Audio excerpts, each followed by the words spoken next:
सीमा की दो बेटी थी, नैना और काजल। नैना सीमा की बड़ी बेटी थी और काजल छोटी। काजल जो कि बहुत ही गोरी और सुंदर थी और बड़ी बेटी सावली। सीमा की दोनों ही बेटी बड़ी ही संस्कारी थी। सीमा को हर समय अपनी दोनों बेटियों की शादी की चिंता लगी रहती थी, इसलिए वो अपनी बड़ी बेटी नैना के लिए रिश्ता देखने लगती है। लेकिन जो भी नैना का काला रंग देखता वो रिश्ते के लिए मना कर देता। ऐसे ही एक दिन कुछ लड़के वाले नैना को देखने आते हैं और नैना का सांवला रंग देख लड़के की माँ बोलती है, माफ करना बहन, लेकिन मेरा बेटा लाखों में नहीं बल्कि करोड़ों में एक है, और एक तुम्हारी बेटी जो कि कोयले की खदान है। मैं अपने हीरे जैसे बेटे की शादी तुम्हारी इस सांवली बेटी से बिल्कुल भी नहीं करवा सकती। पर बहन, रंग रूप में क्या रखा है? मेरी बेटी अपने पैरों पर खड़ी है और बहुत संस्कारी और गुणी भी है। अरे बहन, तुम्हारी बेटी संस्कारी हो या नौकरी करती हो, मुझे इससे क्या मतलब। अरे जब 10 जनों के बीच में मेरी बहू की मुंह दिखाई होगी तो लोग कितना ताने मारेंगे मुझे। हीरा जैसा बेटा है मेरा। तुमने कभी सोचा है इस बारे में? मैं अपने बेटे की शादी तुम्हारी इस सांवली बेटी से तो बिल्कुल भी नहीं करवा सकती। उस औरत की ऐसी बात सुन नैना से अब बर्दाश्त नहीं होता और नैना बोलती है, अगर आपको मुझसे अपने बेटे की शादी नहीं करवानी है तो मत करवाओ। और रही बात मेरे रंग की, तो अगर मैं सांवली हूँ तो इसमें आपके बेटे का क्या जाता है। इसीलिए अपने इस 2 कौड़ी के बेटे को लेकर यहाँ से जाओ, जो कि कमाता धमाता तो है नहीं। और वैसे भी तुम्हारे इस निठल्ले लड़के से कोई लड़की शादी नहीं करेगी। चाहो तो मुझसे लिखवा कर ले लो। मेरा बेटा निठल्ला है तो तेरे बाप का क्या जाता है। अच्छा हुआ जो इसका काला रंग देखकर मैंने अपने बेटे का रिश्ता ही इस लड़की से मना कर दिया, वरना ये तो मेरे घर में आके मेरे सर पे बैठकर टांड अप करती। वैसे भी जैसे इसका रंग है वैसे ही इसकी जुबान है, क्या पता इसका दिल भी काला हो। अपनी बेटी की ऐसी बेइज्जती देख सीमा से भी बर्दाश्त नहीं होता और वो खुद भी इस रिश्ते के लिए मना कर देती है। अब समय यूं ही बीतता जाता है और सीमा की परेशानी भी बढ़ जाती है। अपनी माँ को परेशान देख एक दिन नैना सीमा से बोलती है, माँ आप क्यों मेरी शादी के पीछे पड़ी रहती हैं? अरे हो जाएगी मेरी शादी, जब लिखी होगी अपने आप हो जाएगी। और वैसे भी काजल तो गोरी है ना, आप उसकी शादी करवा दो। अरे मेरी नहीं तो कम से कम इसकी ही हो जाए। बड़ी बहन के होते हुए छोटी बहन की शादी पहले कैसे हो सकती है बेटा? तू नहीं जानती समाज को। माँ आजकल के टाइम पे सब कुछ हो सकता है। इस तरह से नैना अपनी माँ से बात करके चली जाती है। अब ऐसे ही कुछ दिन बीत जाते हैं और एक दिन सीमा का भाई गोविंद घर आता है और सीमा से बोलता है, दीदी, अगर नैना के सांवले रंग की वजह से नैना बिटिया की शादी नहीं हो रही तो तुम चालाकी क्यों नहीं करती? कैसी चालाकी गोविंद? दीदी, अभी कुछ दिन पहले ही गांव में एक आदमी ने अपनी छोटी बेटी को दिखाकर अपनी बड़ी बेटी की शादी एक बहुत ही बड़े घर में करा दी। तुम भी ऐसा ही कुछ करो ना। पर गोविंद, ये तो धोखा होगा। मैं किसी के साथ धोखा नहीं कर सकती। कल को जब मेरी बेटी की मुंह दिखाई होगी और सब उसका रंग सांवला देखेंगे तो सबके पैरों तले जमीन खिसक जाएगी और वो सब मेरी बेटी को ताने देंगे। नहीं नहीं, मैं अपनी बेटी को ताने सुनता हुआ नहीं देख सकती। दीदी, लड़की की शादी सही उम्र पर हो जाए तो ही अच्छा होता है। और वैसे भी तुम अपनी बेटी को पूरी जिंदगी अपने घर में नहीं रख सकती। और नैना के पीछे काजल भी तो है। एक बार ठंडे दिमाग से काम लो। इस तरह से गोविंद वहाँ से चला जाता है, पर सीमा के दिमाग में गोविंद की बातें घर कर जाती है और सीमा ऐसा ही करती है। लेकिन इस बार जब सीमा अपनी दोनों बेटियों को लड़के वालों को दिखाती है तो लड़के की माँ शोभा उसकी दोनों बेटियों से सवाल करने के लिए जैसे ही उठती है वैसे ही उसका पैर फिसल जाता है और वो नीचे गिर जाती है। शोभा को नीचे गिरा देख नैना बहुत डर जाती है और जल्दी से शोभा को उठाकर उससे बोलती है, अरे आंटी जी, आपको कहीं चोट तो नहीं लगी? अगर लगी हो तो आप मुझे बताओ, क्योंकि मैं एक नर्स हूँ। नहीं बेटा, मैं बिल्कुल ठीक हूँ। बस अचानक से पता नहीं कैसे पैर फिसल गया। अच्छा कोई बात नहीं, आप आराम से बैठकर काजल से सवाल जवाब कीजिए, मैं जब तक मूव लेकर आती हूँ। नैना का यह स्वभाव देखकर शोभा नैना से बहुत खुश होती है तो वहीं दूसरी ओर काजल को चुपचाप सोफे पर आराम से बैठा देख शोभा को बिल्कुल अच्छा नहीं लगता और मन ही मन शोभा नैना को अपने घर की बहू बनाने की ठान देती है। और सीमा से कहती है, सीमा बहन, मुझे आपकी छोटी बेटी से ज्यादा पसंद आपकी बड़ी बेटी है। मुझे अपने घर के लिए एक ऐसी बहू चाहिए जो जिम्मेदार हो, उसका स्वभाव कोमल हो और वो सभी गुण आपकी बेटी में है, न कि आपकी छोटी बेटी में। पर मेरी बड़ी बेटी सांवली है और मैंने ये रिश्ता अपनी छोटी बेटी के लिए देखा था। सीमा बहन, मैं बहुत अच्छे से जानती हूँ नैना बिटिया को। न जाने कितने लोगों ने उसे रिजेक्ट किया है, इसीलिए अब आपका मन घबरा चुका होगा। पर मेरा यकीन मानिए, मुझे दहेज में कुछ नहीं चाहिए और शादी के बाद उसकी मर्जी है, वो नौकरी करना चाहे तो कर सकती है। मैंने तो मन ही मन नैना बिटिया को अपनी घर की बहू मान लिया है, इसीलिए अब आप इस रिश्ते को अपना लीजिए। शोभा की बात सुनकर सीमा की आंखों से आंसू छलक उठते हैं और वो बिना कुछ सोचे समझे इस रिश्ते के लिए हाँ कर देती है। देखते ही देखते बहुत जल्द नैना की शादी शोभा के बेटे राहुल से हो जाती है। शादी के बाद जब नैना की मुंह दिखाई होती है तो शोभा के सभी रिश्तेदार और जान पहचान वाले शोभा को ताने देते हुए उससे बोलते हैं, अरे शोभा, तेरी आंखों पर पट्टी पड़ गई है क्या? या किसी ने तुझ पर काला जादू कर दिया है जो तू अपने इतने सुंदर बेटे के लिए तवे जैसी काली बहू उठा कर ले आई है? तुम ना बिल्कुल सही कह रही हो निशा बहन। पता नहीं ऐसा कौन सा टोटका किया इस सांवली बहू ने जो शोभा ने अपने बेटे की शादी इससे करवा दी।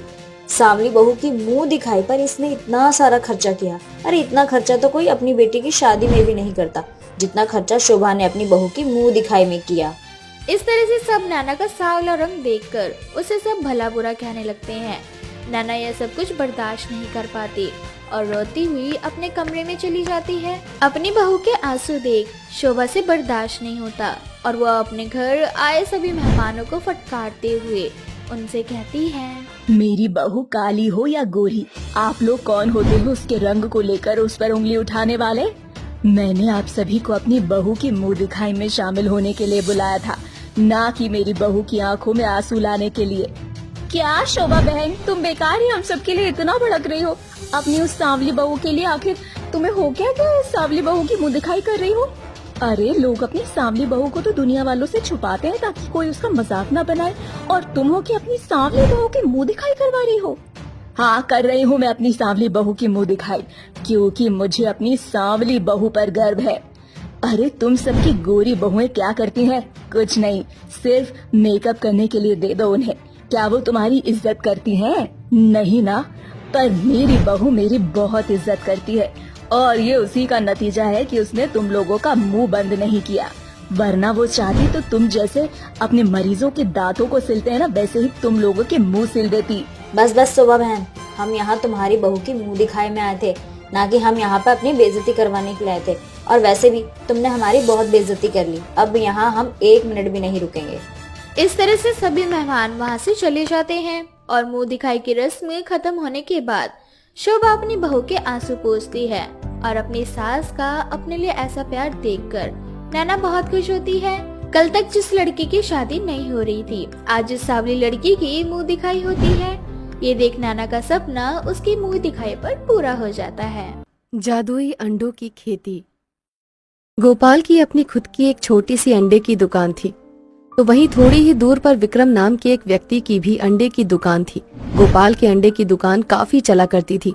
इस बात से विक्रम को गोपाल से काफी घृणा भी होती थी। ऐसे ही एक दिन विक्रम की पत्नी दुकान पर आ जाती है और विक्रम से बोलती है, अरे तुम क्या करते हो सारा दिन दुकान पर? तुम्हारे पास मक्खी मारने के अलावा और कोई दूसरा काम नहीं है। तुमने देखा नहीं, गोपाल की दुकान पे हर समय कितनी भीड़ लगी रहती है। अरे इतनी गर्मी में भी लोग गोपाल के अंडे ही खरीदते हैं। अरे अगर लोग गोपाल के अंडे खरीदते हैं तो इसमें मेरी क्या गलती है? मैं तो हर वो कोशिश करता हूँ जिससे लोग उस गोपाल के अंडे ना लेकर मुझसे अंडे लें, परंतु ये लोग हैं कि गोपाल से ही अंडे लेते रहते हैं। मैंने तुम्हें कितनी बार बोला है, पुराने और सस्ते अंडे मत लाया करो। तुम्हारे इस नकली और घटिया सामान की वजह से गांव के लोग हमसे अंडे नहीं खरीदते हैं, उस गोपाल के अंडे खरीदते हैं, क्योंकि उसके अंडे ताजा और फ्रेश मुर्गी के होते हैं। हाँ। अरे भाग्यवान, तुम्हें नहीं पता मुर्गी के अंडे कितने महंगे होते हैं। यहाँ हमारे अंडे तो बिकते नहीं और तुम्हें मुर्गी के अंडे की पड़ी है। जा यहाँ से, मेरा दिमाग मत खा। जब देखो मुंह उठाकर आ जाती है दिमाग खाने। बड़ा है दिमाग वाले। जाती है यहाँ से कि नहीं? विक्रम गुस्सा करके अपनी पत्नी को वहाँ से भगा देता है, परंतु जब रात को खुद घर जाता है तो उसके दिमाग में सिर्फ गोपाल के बिकते हुए अंडे ही नजर आ रहे होते हैं। वो गुस्से में गोपाल के घर जाता है और उसके घर जाकर उसकी सभी मुर्गियों को पिंजरे से निकाल देता है, जिस वजह से सारी मुर्गियां भाग जाती हैं। और अगली सुबह जब गोपाल अपनी मुर्गियों को देखने के लिए जाता है तो उसके पिंजरे में एक भी मुर्गी नहीं होती, जिसके बाद गोपाल अपने सर पर हाथ रखकर बैठ जाता है और फूट फूट कर रोने लगता है। तभी उसकी पत्नी निशा वहाँ आ जाती है और गोपाल से कहती है, ये आपको क्या हो गया जी? आप सर पर हाथ रखकर क्यों बैठे रो रहे हैं? आपको दुकान पर नहीं जाना है क्या? आपने अभी तक अंडे भी जमा नहीं किए। अरे निशा, अंडे तो मैं तब जमा करूंगा ना जब अंडे होंगे। हमारी सारी मुर्गियां न जाने कहाँ चली गई और यहाँ पर एक भी अंडे नहीं है। दुकान में भी सिर्फ कुछ दर्जन अंडे ही बचे हैं। अब हमारा क्या होगा?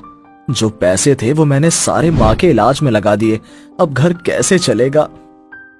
माता रानी हमारे साथ हैं, आप चिंता मत कीजिए और जाकर दुकान खोलिए। जितने अंडे हैं उतने ही आज बेच दीजिए। लेकिन निशा, मैं बोल रही हूँ ना, जाइए गोपाल जी, भगवान जो करते हैं सब अच्छे के लिए करते हैं।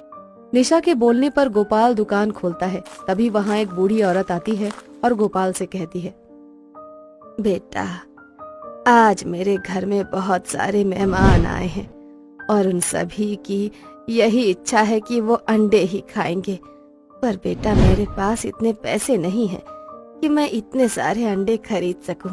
बेटा, तुम मुझे कुछ दर्जन अंडे दे दो। अगर तुम आज मेरी मदद कर दोगे तो मैं मेरी बेटी का रिश्ता तय कर पाऊंगी, वरना वो लोग मेरी बेटी का रिश्ता तोड़ कर चले जाएंगे।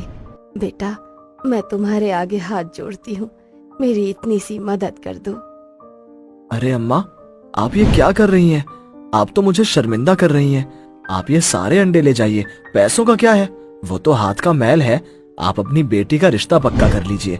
उसका रिश्ता पक्का हो जाएगा तो मुझे लगेगा कि मुझे मेरे पैसे मिल गए। गोपाल का नेक दिल देख वो औरत अपने असली रूप में आ जाती है और एक परी का रूप धारण कर लेती है। परी को अपने सामने देख गोपाल हैरान हो जाता है, जिसके बाद परी गोपाल से कहती है, गोपाल, तुम बहुत अच्छे इंसान हो। मुझे यहाँ तुम्हारी परीक्षा लेने के लिए भेजा गया था और तुम इस परीक्षा में सफल हुए, इसीलिए मैं तुम्हें ये कुछ बीज दे रही हूँ। तुम इन बीजों से अंडे की खेती कर सकते हो। ये अंडे जादुई होंगे, परंतु याद रखना, 1 हफ्ते बाद तुम्हें ये बीज 1 मुट्ठी अपने खेत में बोने हैं और ये जादुई अंडे की खेती सिर्फ तुम ही कर सकते हो। अगर तुम्हारे अलावा किसी और ने इन्हें हाथ भी लगाया तो उसका परिणाम अच्छा नहीं होगा। इतना बोलकर परी गोपाल को बीज देकर वहाँ से चली जाती है। गोपाल घर जाकर ये सारी बात अपनी बीवी को बताता है और उन बीजों से 1 मुट्ठी बीज लेकर गोपाल अपने घर के पीछे अंडे की खेती करता है। और अगली सुबह जब वो उठता है तो वो देखता है कि उस बीज से जादुई अंडे की खेती हो चुकी थी। पूरे खेत में अंडे ही अंडे थे और उनमें से कुछ अंडे बात कर रहे थे। उन अंडों को देख गोपाल उनके पास जाता है और अंडे गोपाल से बोलते हैं, हम सभी जादुई अंडे हैं, पर तुम्हें तो अपनी दुकान के लिए साधारण अंडे चाहिए ना गोपाल? हाँ। गोपाल की बातें सुनकर जादुई अंडे उसे बहुत सारे अंडे देते हैं और गोपाल से बोलते हैं, गोपाल, हम 5 दिनों तक ही तुम्हें साधारण अंडे दे पाएंगे। उसके बाद हम सभी जादुई अंडे मर जाएंगे। उसके बाद तुम्हें उस बीज में से 1 मुट्ठी बीज निकाल कर उनकी खेती करनी होगी। पर याद रखना, जब हम मरेंगे तब हम एक बीज बन जाएंगे और तुम्हें हमें उठाकर संभाल कर रखना होगा। मैं सब समझ गया जादुई अंडे।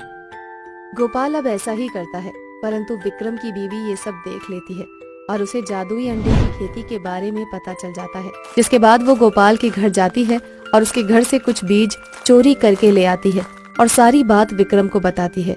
जिसके बाद विक्रम एक बार में ही सारे बीज खेत में बो देता है और अगली सुबह जब वो लोग उठते हैं तो वो देखते हैं कि उसका पूरा घर और पूरी जमीन अंडों से भरी पड़ी है और वे सभी अंडे काफी गुस्से में हैं।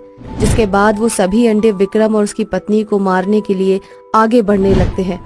तभी विक्रम गोपाल को आवाज लगाता है, गोपाल भाई, हमारी मदद करो। हमसे बहुत बड़ी भूल हो गई।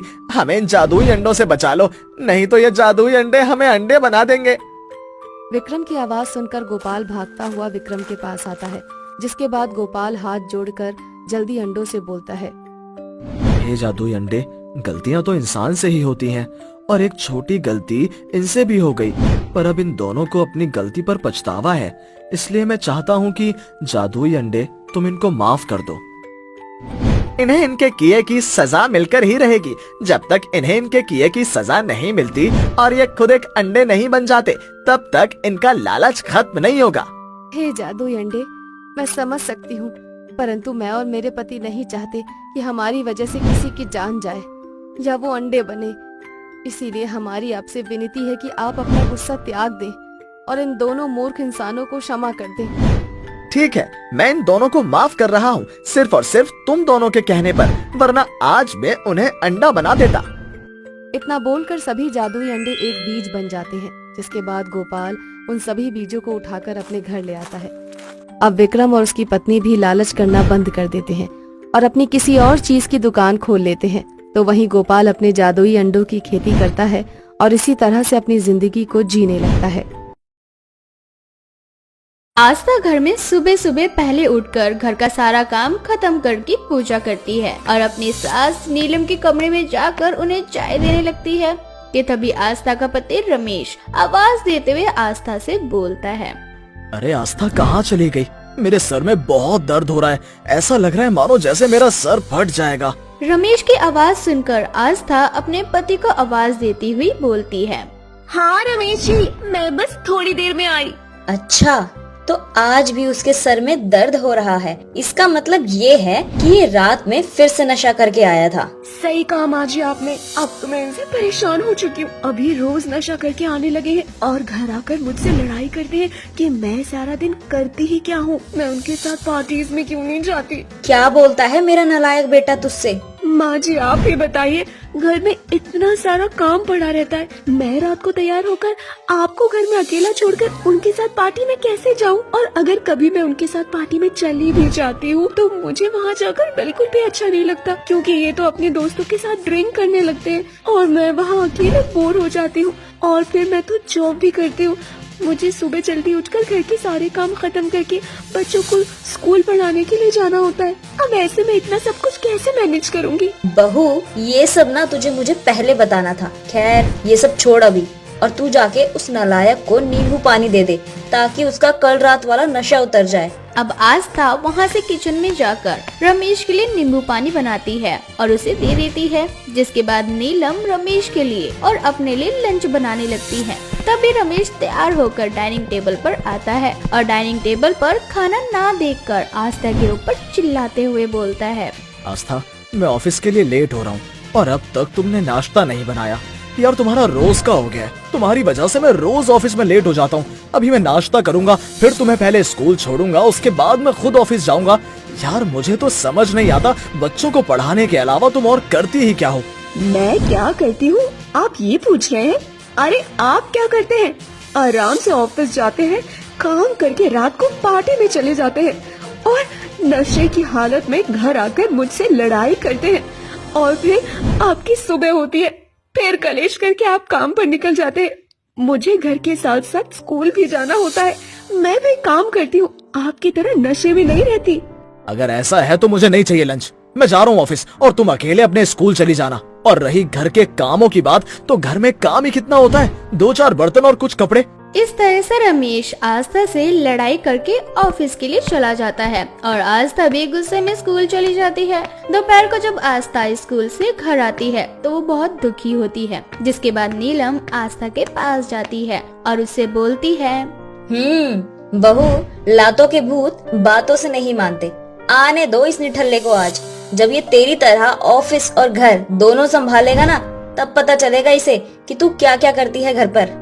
अब इसी तरह से रात हो जाती है और रात को जब रमेश घर आता है तो वो देखता है कि पूरा घर सजा हुआ है, घर के अंदर डीजे का पूरा प्रबंध किया हुआ है। ये सब देख रमेश बड़ा हैरान हो जाता है, जिसके बाद वो अपनी माँ और अपनी बीवी को डाइनिंग टेबल पर देखता है उन दोनों के हाथ में शराब की बोतल होती है और वो दोनों नशे की हालत में झूमते हुए बात कर रही होती हैं। 4 बोतल वोडका का मेरा रोज का, ना मुझको कोई रोके ना किसी ने रोका। अब मेरी बारी बहू, मैं हूँ शराबी, ये बोतल शराबी, जितनी भी पी लो होती है खराबी। अरे वाह सासू माँ, आपने तो मुझे भी फेल कर दिया। दोनों सास बहू को नशे में देख रमेश की आंखें फटी की फटी रह जाती है और वो उन दोनों के पास जाकर बोलता है, माँ, आस्था, ये सब कुछ क्या है? तुम दोनों ने ड्रिंक की है? हमने तो शराब पी है, थोड़ी नहीं बे। चुप करो आप दोनों और चुपचाप से अपने कमरे में जाकर सो जाओ। मैं तुम दोनों को बर्दाश्त नहीं कर सकता नशे की हालत में। इतना बोलकर रमेश सबसे पहले अपनी माँ को कमरे में ले जाता है और उसके बाद वो आस्था के पास जाने लगता है, लेकिन आस्था नशे की हालत में नाच रही होती है। ये देख रमेश बहुत परेशान हो जाता है और उसे पकड़कर अपने कमरे में ले आता है। तभी उसकी माँ अपने कमरे से बाहर निकल जाती है। अब इसी तरह से उन दोनों को सुलाते सुलाते रात के 2 बज जाते हैं और रमेश बहुत ज्यादा थक जाता है। आज रमेश ने सुबह से कुछ नहीं खाया था, इसलिए उसे भूख भी बहुत तेज लग रही थी और वो खाने के लिए किचन में जाता है। शायद रसोई में कुछ खाने को मिल जाए। इन नशेड़ी सास बहू ने तो मेरा सारा नशा ही उतार दिया। किचन में जाने के बाद रमेश को कुछ खाने को नहीं मिलता और वो भूख से सो जाता है और सुबह जब उसकी आँख खुलती है तो सुबह के 10 बज चुके थे और अब तक उसकी माँ और बीवी सो रही होती है। ये देख रमेश आस्था को उठाते हुए उससे बोलता है, आस्था, उठो ना, देखो सुबह के 10 बज चुके हैं। मैं ऑफिस के लिए लेट हो चुका हूँ। अब जल्दी से मेरा नाश्ता बना दो। मेरा सर बहुत दर्द हो रहा है, बहुत भारी भारी लग रहा है सर। आप पहले मेरे लिए 1 गिलास नींबू पानी बनाकर ला दीजिए। किसने कहा था इन दोनों सास बहू को नशेड़ी बनने के लिए? अब मैं क्या करूँ? इतना बोलकर रमेश गुस्से में उठता है और किचन में जाकर काम करने लगता है और नाश्ता बनाते बनाते उसे 12 बज जाते हैं। इस वजह से वो ऑफिस नहीं जा पाता और पूरा दिन इसी तरह से निकल जाता है और रमेश अपना मूड ठीक करने के लिए कुछ देर के लिए घर से बाहर निकलता है और शाम को जब वह घर वापस आता है तो वो एक बार फिर से दोनों सास बहू को नशे में देखता है। ये देख रमेश का गुस्सा बढ़ जाता है और वो उन दोनों को संभालते हुए खुद से बोलता है, इन दोनों नशेड़ी सास बहू ने मुझे परेशान करके छोड़ दिया है। मैं घर का काम देखूं, इन दोनों को संभालूं या फिर ऑफिस जाऊं। मैं 2 दिन से ऑफिस नहीं गया। भगवान का शुक्र है कि कल संडे है। आने दो इन दोनों को होश में, इन्हें तो मैं कल बताऊंगा। इतना बोलकर रमेश सो जाता है और अगली सुबह जब वो उठता है तो देखता है कि आस्था और नीलम घर पर नहीं है। तभी सुबह सुबह कुछ मेहमान रमेश के घर आ जाते हैं और अपना बिखरा हुआ घर देखकर रमेश फटाफट अपने पूरे घर को ठीक करता है और मेहमानों के लिए चाय बनाकर लाता है। कुछ देर बाद मेहमान भी अपने घर वापस चले जाते हैं और थोड़ी देर बाद आस्था और नीलम भी घर आ जाती है, जिसके बाद रमेश उन दोनों के सामने हाथ जोड़कर उन दोनों से बोलता है, माँ, आस्था, मैं आज आप दोनों के आगे हाथ जोड़ रहा हूँ। प्लीज ये नशे की चीज आप दोनों के लिए नहीं है। जब से आप दोनों नशेड़ी बनी है मेरी वाट लग चुकी है। मैं घर के काम से ही नहीं निकल पा रहा जो मैं ऑफिस का काम कर सकूं। ऐसे में मेरी नौकरी चली जाएगी। मुझे समझ नहीं आता मैं अकेले क्या क्या करूं। पता नहीं आस्था, इतनी आसानी से तुम सब कुछ कैसे कर लेती हो? हम तो तुझे सबक सिखाना चाहते थे बेटा, इसीलिए हम दोनों सास बहू ने नशेड़ी होने का नाटक किया और आज हम दोनों को बहुत अच्छा लग रहा है कि तुझे अब समझ आ चुका है कि आस्था घर परिवार ऑफिस सब कुछ कितने अच्छे से मैनेज करती है। और हाँ बेटा, अब मुझे तुझसे यही उम्मीद है कि तू अब से नशे में घर नहीं आया करेगा और मेरी प्यारी बहू से लड़ाई भी नहीं करेगा। आई एम सॉरी आस्था, मुझसे गलती हो गई। अब से ये गलती दोबारा नहीं होगी। अब आस्था और नीलम नशेड़ी होने का नाटक छोड़ देती हैं, जिसके बाद रमेश भी ड्रिंक करना छोड़ देता है और आस्था से लड़ना भी।